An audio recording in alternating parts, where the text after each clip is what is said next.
Nice breeze, many had said. I had lived in a city where cool weather such as wind was uncommon. Because of this, most of us were rather accepting of it. Nobody took any sort of caution or notice as the wind began to make itself at home, making its light conditions more and more apparent. It had corrupted the city with its calm, relieving charm, turning its unfamiliar touch into welcomed pleasure. Once it had taken hold of the land, it began to take its real form. The usual days of breeze had turned itself into a consistent pest. It would always blow objects over and carry away personal belongings with a tight tug. It was nothing dangerous or harmful, but it started the moments where many began to question its place, becoming more of an unwelcome visitor.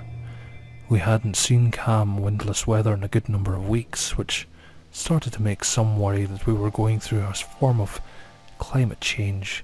Those who studied the wind's accumulation urged everybody not to worry, that this was most likely a series of small storms that will pass soon.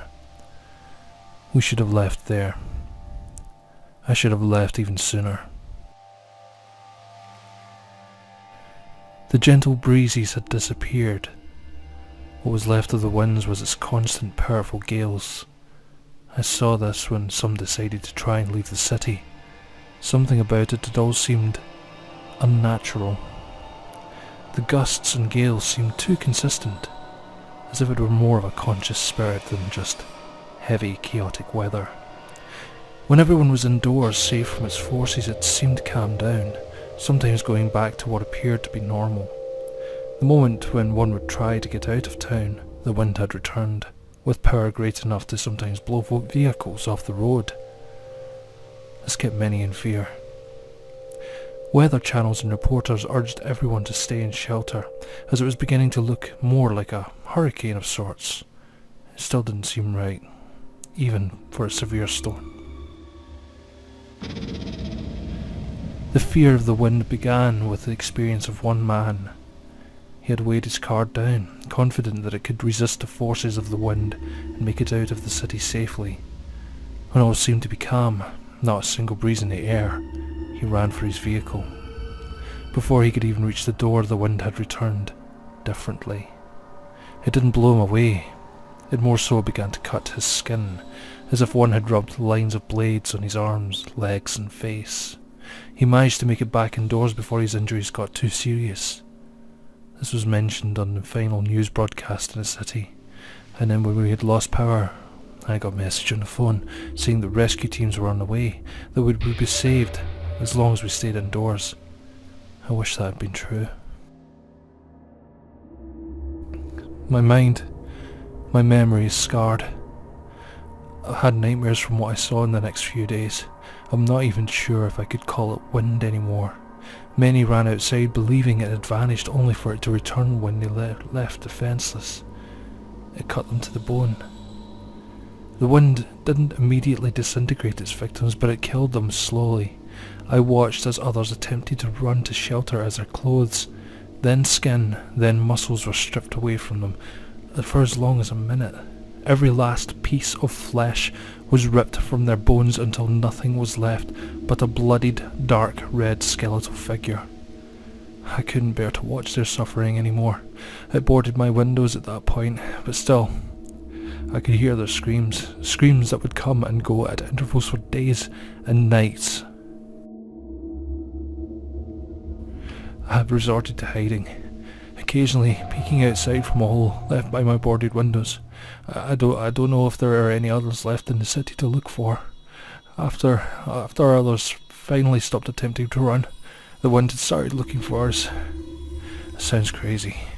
I actually feel that it's some sort of living being at this point. It began to make its way into homes and buildings. It would find one looking outside into the calm streets, and then it would move in, shattering the windows, and then cutting its victims like a wind of glass to fruit. Since I stopped looking at my windows, I don't think it ever saw me. But the screams of the others, they've gone silent. I've run out of options. I was running out of water and food. I wasn't sure if rescue was coming at all, or if it had been destroyed a while ago. I decided I'm just going to step outside and let the forces of the wind take me. Death's going to be eventual. As I opened my door and stepped outside, I was greeted with an alarming calmness. Outside was silent, and I didn't feel so much as a breeze on my skin. I wasn't sure if the forces were toying with me or not, so I walked the ruined streets for a period of time. The streets were lined with broken glass, toppled cars, and scraped bones and skulls. There were sections of walls that were completely painted with blood, almost in an organised manner. After an hour of no activity, and no signs that the wind was still there, it seemed to me that it had vanished. It assailed the city completely, only to leave after I heard everyone silenced. And though it's a crazy one, I have only a single speculation to what happened. The wind was, in some strange twisted way, it was something living. It had come to my city with the only means of massacre, and had killed off every individual it could find.